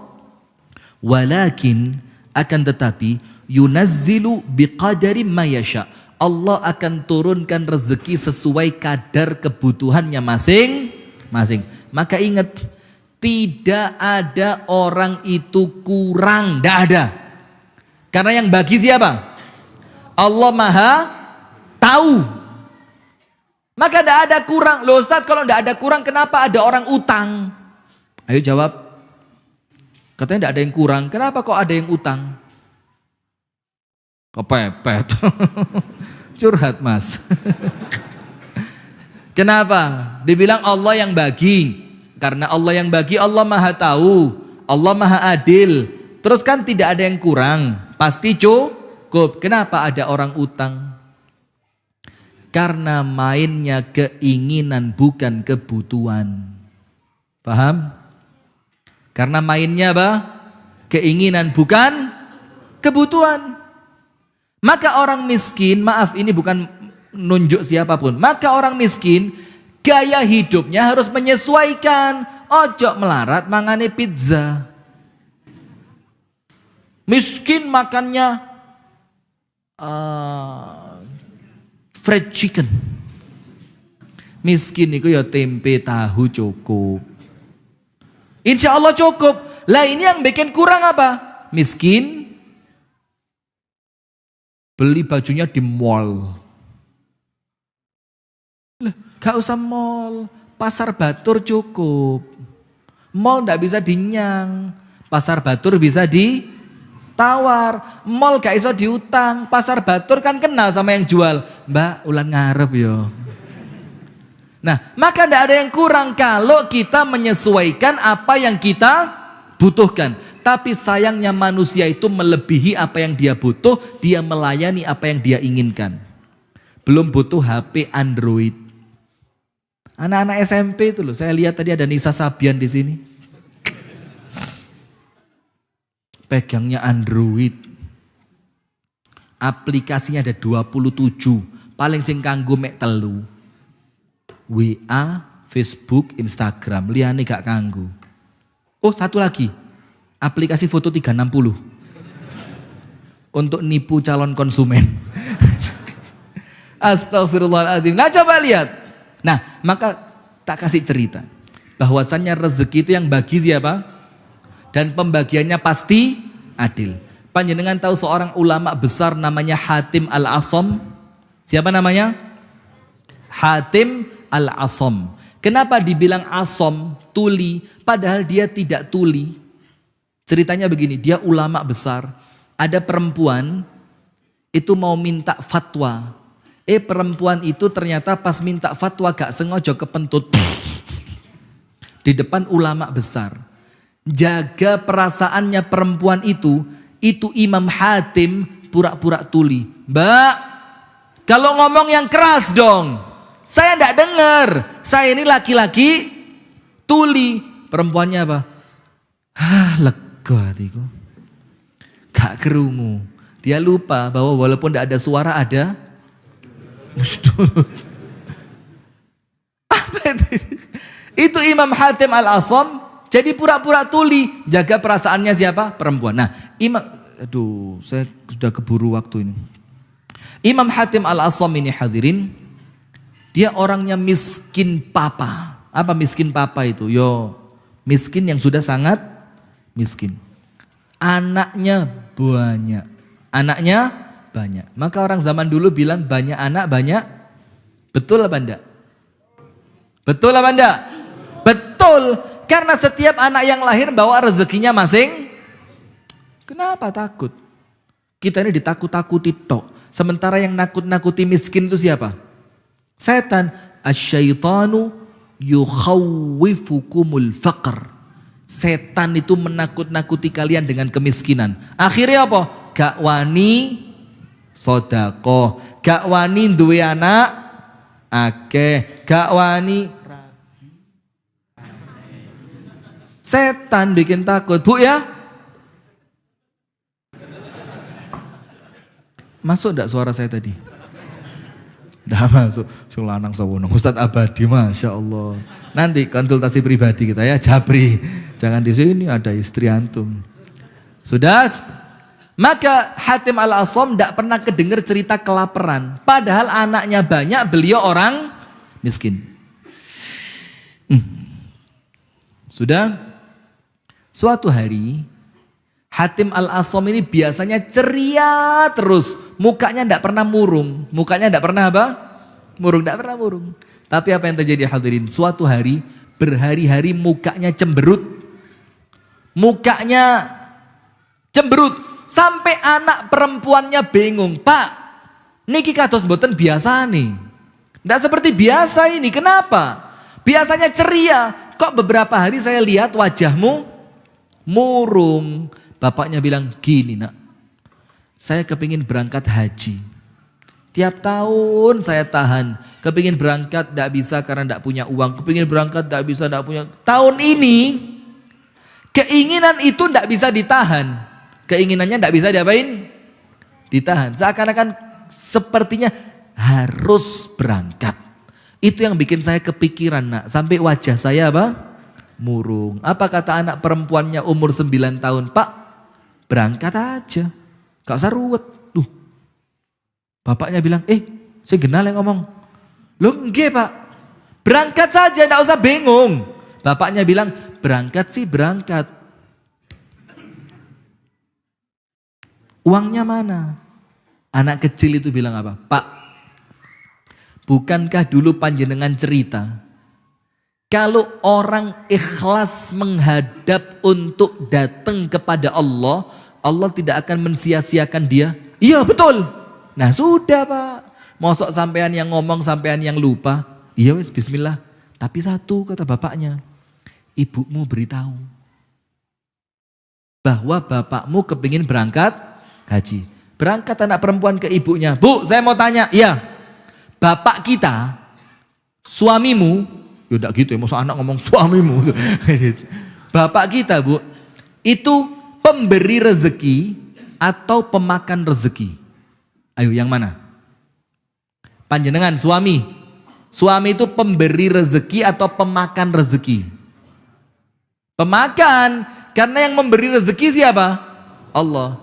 Ibunya jawab, yo pemakan rezeki. Oke bu, berarti sekarang begini bu. Yang ngasih rezeki siapa? Allah. Berarti bapak bagian apa? Makan. Berarti kalau bapak pergi, Allah masih ada, rezeki dijamin enggak? Jamin. Berarti kan yang makan berkurang. Iya. Berarti tambah ke apa tambah didik? Yo. Jadi tambah ke. Lah sudah bu. Ini bapak mau berangkat haji.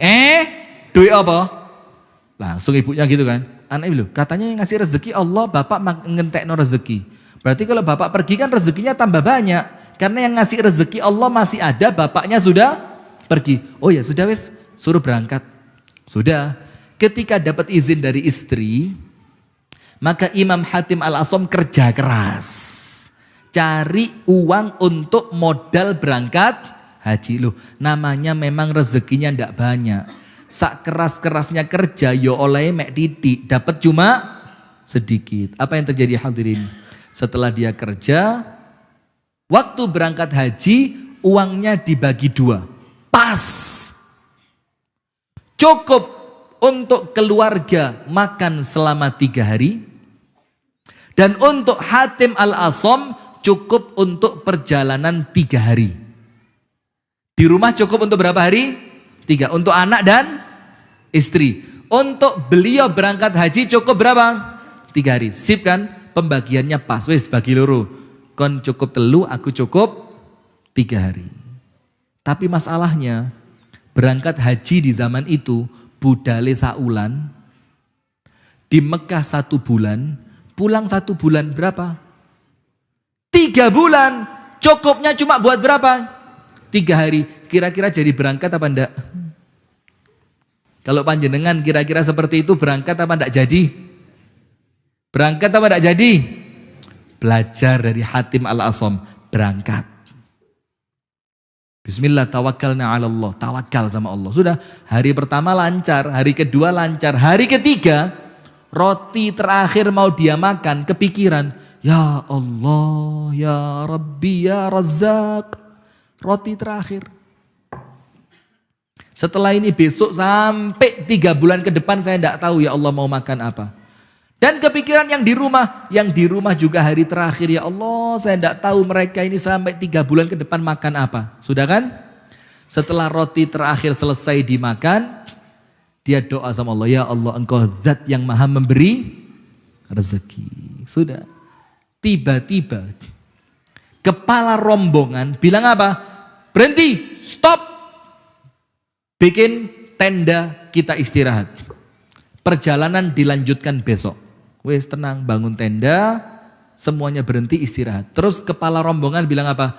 Tolong carikan orang yang bisa berburu, kehabisan air.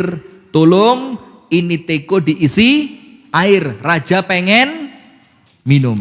Sudah. Kata istrinya Hatim Al-Asam, udahlah, apalah artinya cuma air, diisi penuh. Dikasihkan ini, kasihkan rajamu. Sudah, raja minum. Bismillah. Kaget raja. Wait. Ini minuman seger sekali. Kamu ambil dari mana? Dari rumah yang paling ujung. Masuk ke sana. Suaminya suruh ke sini. Berangkat prajurit. Mbak, suamimu dicari raja. Raja mau terima kasih. Istrinya Hatim Al-Asam bilang, "Ndak ada, suamiku berangkat haji." Lapor prajurit, raja suaminya ndak ada berangkat haji. Apa kata raja? Wih, baik sekali itu perempuan. Suaminya tidak ada, dia masih mau berbagi air. Dan panjenengan jangan bayangkan air seperti batur. Di zaman itu air susah. Apa kata raja? Wes, bilang sama perempuan di rumahnya, selama suaminya belum datang, kebutuhan makan dan minumnya ditanggung kerajaan. Subhanallah, lihat. Siapa yang bagi? Siapa yang bagi? Allah. Berarti apa hadirin? Satu kuncinya untuk rezeki yang kedua, rezeki yang dibagi. Apa kuncinya? Qanaah. Qanaah itu apa?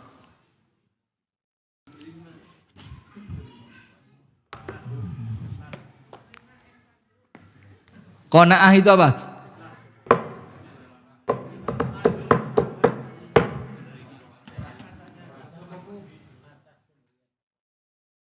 Pasrah, cukup, nerimo, ikhlas.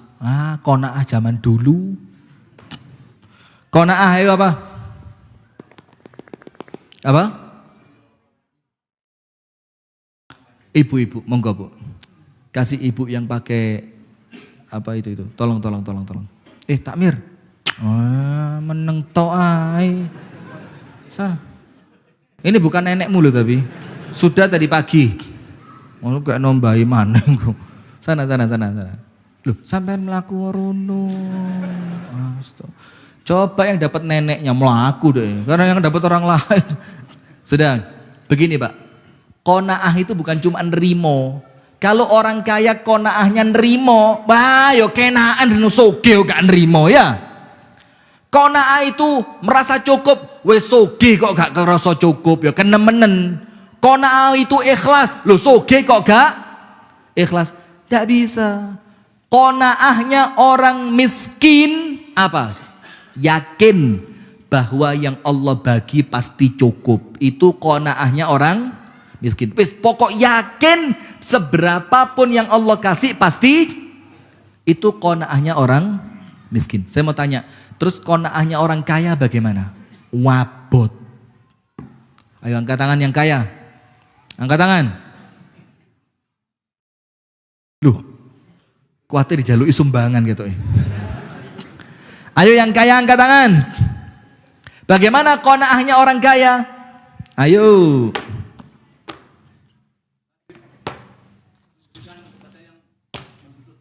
Wih, Masya Allah. Kasih sana. Sak tisu nih. Terus kadung bisa jawab semuanya. Tisu juga. Kasih tisunya. Nggak boleh ngurangi. Tempatnya nggak usah, tisunya toh. Mboten apa-apa, Mbah. Damel simpen nanten griong ya. Masya Allah. Ayo. Qanaahnya orang kaya.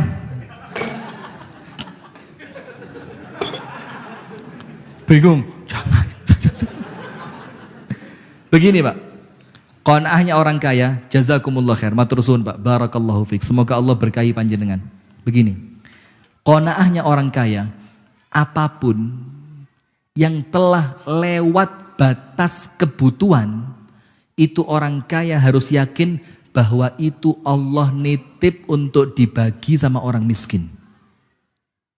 Berat apa ringan? Pokok panjenengan sudah sampai batas cukup, berarti yang sisa dari cukup milik siapa? Allah nitip untuk diberikan kepada siapa? Coba orang kaya konaahnya begini, Pak. Tidak ada orang miskin, betul tidak? Tapi sayangnya orang kaya sekarang, hai guys, ini Lambo, ini Ferrari guys, ini kamar mandi saya guys, klosetnya terbuat dari lapisan emas. Itu ndak qanaah. Nah sekarang maka untuk rezeki yang kedua kuncinya qanaah, terakhir ketiga sebelum penutup. Bismillah Pak, saya lanjut dikit ya, boleh ya? Karena saya tidak yakin kita bakal panjang umur tuh, tidak yakin. Biasa jadi gak ketemu maneh ngono lho. Bisa jadi panjenengan duluan atau saya duluan takziah. Aman ya, suka ya, suka. Sip. Kan namanya umur di tangan siapa, Bu? Allah. Boleh jadi setelah ini kita tidak ketemu, siapa tahu kan? Bisa jadi panjenengan meninggal duluan. Atau kalau saya panjang umur, saya takziah duluan. Ya, tidak tahu siapa yang tahu umur di tangan Allah. Ya sudah, ada guyon. Itu semuanya umur di tangan Allah. Saya lanjutkan dikit Bu ya, boleh ya? Boleh ya? Yang sebelah sana, mboten apa-apa nggih? Sedikit lagi ya. Ya, soalnya panjenengan berdiri Pak. Saya khawatir panjenengan capek. Tidak apa-apa tapi insya Allah. Mudah-mudahan berkah waktunya. Amin. Yang ketiga, rezeki yang dijanjikan. Saya mau tanya, apa rezeki yang dijanjikan? Rezeki yang dijanjikan itu rezekinya belum wujud, belum ada. Tapi Allah baru ngasih berupa apa? Janji. Sementara sifatnya Allah la yukhliful mi'ad. Apa la yukhliful mi'ad? Tidak mungkin mengingkari janji. Sekarang begini. Ini rezeki yang dijanjikan. Saya punya anak namanya Ikrimah. Umur 8 tahun. Saya bilang sama Ikrimah, Ikrimah, kalau Ikrimah bisa hafal Quran sebelum umur 10, Ikrimah Abi belikan sepeda motor. Sepeda motornya sudah ada atau belum? Tapi anak saya dapat sekedar berupa apa? Janji. Ada syaratnya enggak? Apa syaratnya? Hafal Al-Quran. Panjenengan sama Allah juga sama. Ada rezeki yang panjenengan bisa tarik dengan syaratnya dipenuhi. Syarat yang pertama, bagaimana cara narik rezeki? Syarat yang pertama, ini masih berupa janji. Allah akan kasih kalau panjenengan jalankan syaratnya. Apa syaratnya? Nomor 1, taqwa. Nomor 1 apa? Apa dalilnya? Wa may yattaqillaha yaj'al lahu makhraja wa yarzuqhu min haitsu la yahtasib. Dikasih rezeki dari tempat yang tidak pernah panjenengan pikirkan. Maka kalau panjenengan bertakwa, rezekinya datang enggak? Pasti datang. Kenapa? Karena yang menjanjikan siapa? Allah. Cuma sayangnya takwa kita salah. Kita takwa untuk minta uang, padahal rezekimu belum tentu uang. Boleh jadi dengan takwa istri dibikin solihah. Bisa jadi dengan takwa anak-anak dibikin anak-anak yang solihin dan solihat. Bisa jadi dengan takwa awak ditadekno seger. Yang kedua, sodakoh. Sodakoh itu narik rezeki enggak? Narik. Allah berjanji dalam hadits qudsi, sedekahlah, aku sedekah buat kalian. Dalam ayat yang lain, mathalul ladzina yunfiquna amwalahum fi sabilillahi kamathali habbatin anbatat sab'a sanabila fi kulli sumbulatin mi'atu habba. Sedekah 1 dikali lipatkan jadi berapa? 700. Sampai lebih dari 700. Terutama sedekah di waktu pagi. Rasulullah mengatakan setiap pagi Allah turunkan 2 orang malaikat. Bu, ini loh pentingnya sedekah pagi, sedekah subuh. Allah kirimkan 2 orang malaikat tiap pagi. Malaikat yang pertama doa sama Allah. Kalau malaikat yang berdoa kira-kira diijabah atau tidak? Diijabah. Apa doanya malaikat? Allahumma a'ti munfiqan khalafa. Ya Allah, orang yang pagi hari ini sedekah bikin jadi kaya. Siapa yang berdoa? Malaikat. Syaratnya pagi-pagi harus sedekah. Malaikat yang kedua juga berdoa, tidak mau kalah. Allahumma a'ti mumsikan talafa. Ya Allah, yang pagi-pagi wis medit, bikin dia bangkrut. Itu syaratnya. Maka kalau panjenengan pagi-pagi sedekah, Allah kasih rezeki yang berlipat. Intinya apa? Ini yang menjanjikan siapa? Yang kedua, yang Allah janjikan mungkin gak Allah ingkari. Yang ketiga, berarti untuk narik janji perlu syarat. Syaratnya harus dipenuhi. Termasuk syarat untuk dapat rezeki itu apa? Salat. Apa? Salat. Dalilnya surat Thaha ayat 132. Surat apa? Thaha 132. Apa Allah katakan dalam surat Thaha? Wa'mur ahlaka bis salati wastabir 'alaiha la nas'aluka rizqan nahnu narzuquk wal 'aqibatu littaqwa. Perintahkanlah keluargamu mendirikan salat dan sabar dalam mendirikan salat. Terus Allah bilang apa? Saya tidak minta rezeki, kami yang memberi rezeki. Apa kata Abdullah bin Abbas? Orang yang sholatnya baik, Allah jamin rezekinya dia. Ini janji atau bukan? Janji. Syaratnya apa?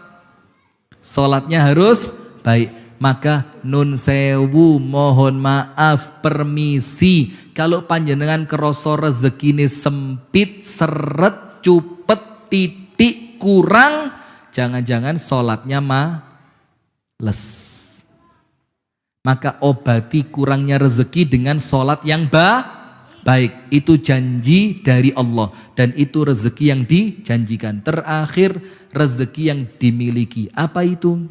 Tak kasih dalil langsung biar tidak panjang waktu. Suatu hari, dalam hadits riwayat Bukhari, Nabi Muhammad nyembelih kambing. Terus sama Nabi Muhammad SAW, kambingnya diapain? Dipotong-potong. Terus Nabi Muhammad ngomong, aksimi haya Aish, bagikan. Sudah, Nabi Muhammad pergi. Setelah Nabi Muhammad kembali, Nabi Muhammad tanya, Aisyah, sisa apa dari daging kambing yang saya sembelih tadi? Apa kata Ibunda Aisyah? Ya Rasul, habis. Yang tersisa paha depan cuma 1. Apa kata Rasulullah? Aisyah, maaf, kebalik. Apa kebalik itu? Yang tersisa semuanya yang kita sedekahkan itulah yang kekal. Yang kita sedekahkan itulah yang milik kita. Yang paha depan 1 yang bakal kita makan, itulah yang habis. Kenapa? Dimakan habis. Tapi yang disedekahkan tetap ada. Maka saya mau tanya, panjenengan punya rumah? Punya. Sertifikat atas nama siapa?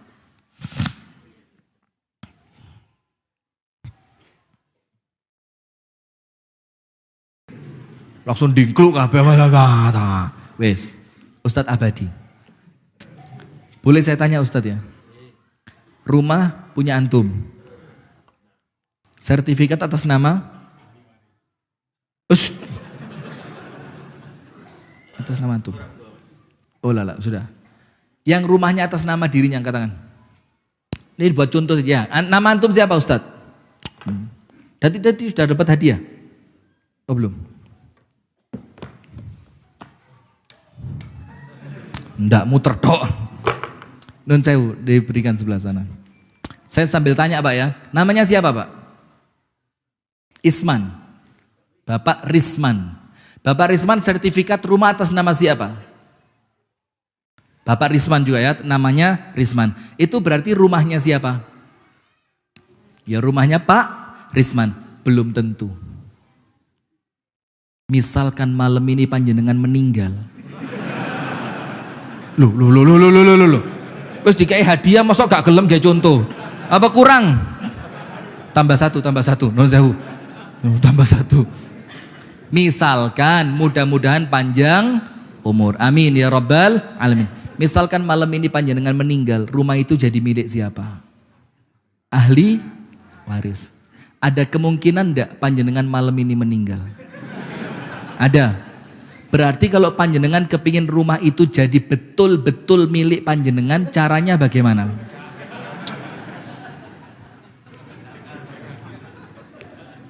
Caranya bagaimana Pak Risman? Biar itu rumah betul-betul walaupun panjenengan meninggal tetap punya panjenengan. Bagaimana caranya? Disedekahkan, tambah lagi satu. Pak Risman, kapan mau disedekahkan? Oh, guyang-guyu tak ganti sampean loh nanti.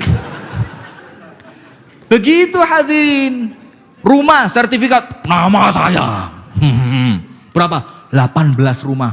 Moro-moro serangan jantung. Dipe ahli. Kenapa? Itu bukan harta yang dimiliki, itu tipuan setan. Wa mal hayatud dunya illa mata'ul ghurur. Dunia ini tipuan saja. Ketoke rumah sertifikat hak milik atas nama Pak Risman. Allah takdirkan berubah, direbutkan siapa? Ahli waris. Terus bagaimana caranya biar betul-betul jadi milik kita? Ayo. Bagaimana caranya biar jadi milik kita?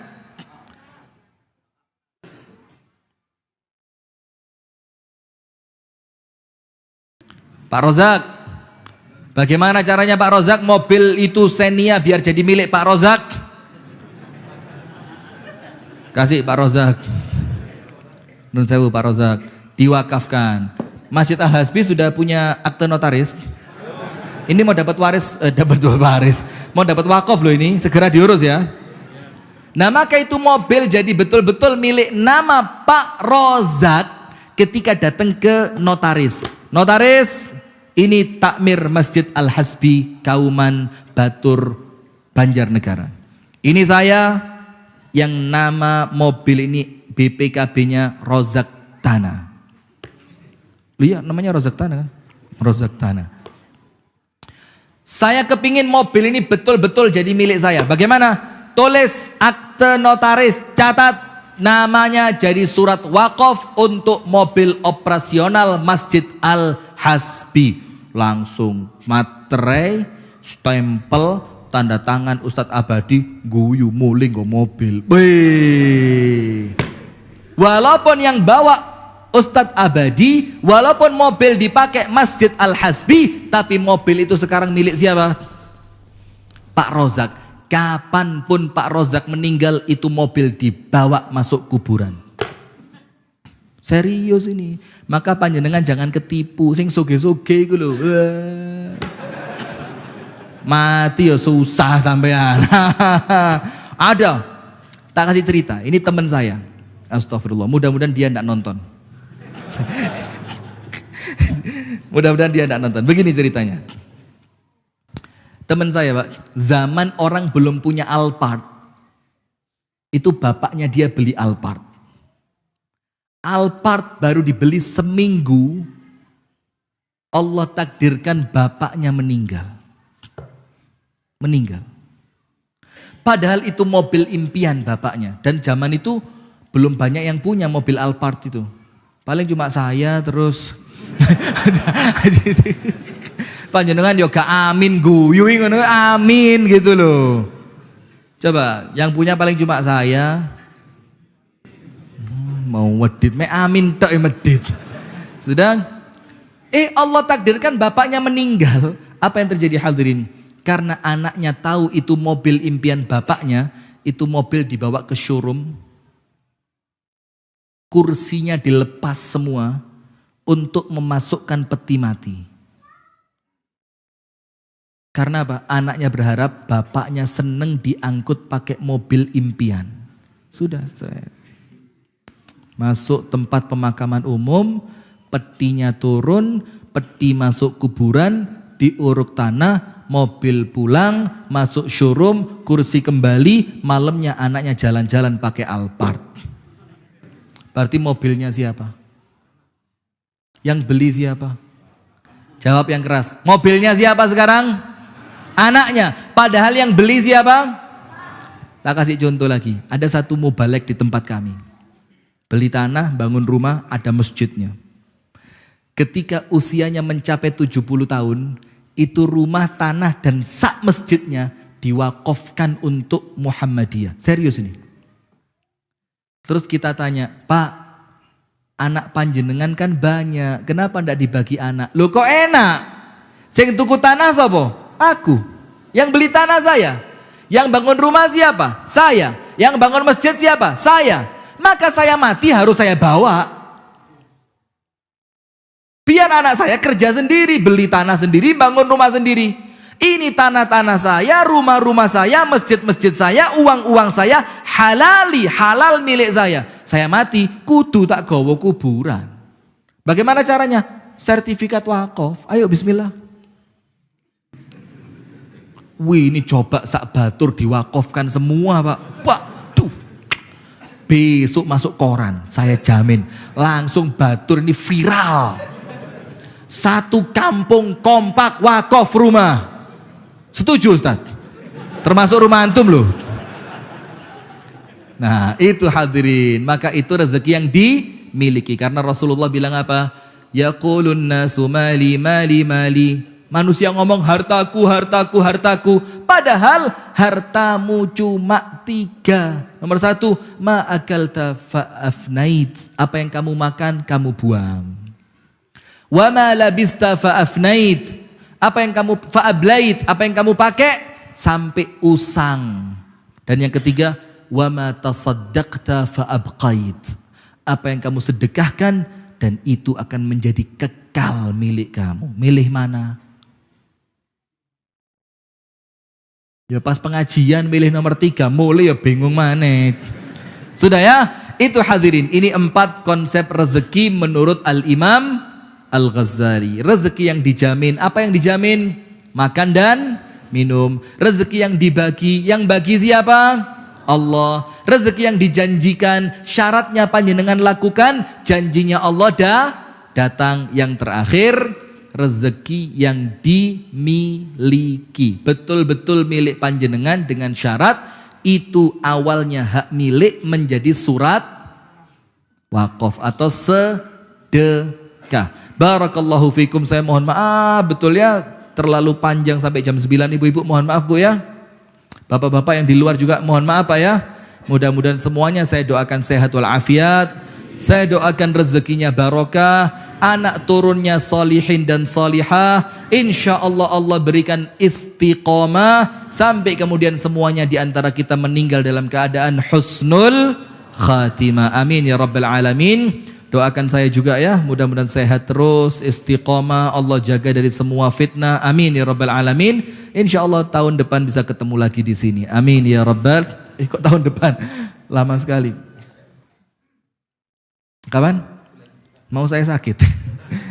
Begitu hadirin, kita tutup dengan doa kafaratul majlis. Itu yang dapat kami sampaikan. Semoga ada manfaatnya. Kurang lebihnya mohon maaf. Hadanallah wa iyyakum ajma'in. Subhanakallahumma wa bihamdika asyhadu an la ilaha illa anta astaghfiruka wa atubu ilaik. Assalamualaikum warahmatullahi wabarakatuh.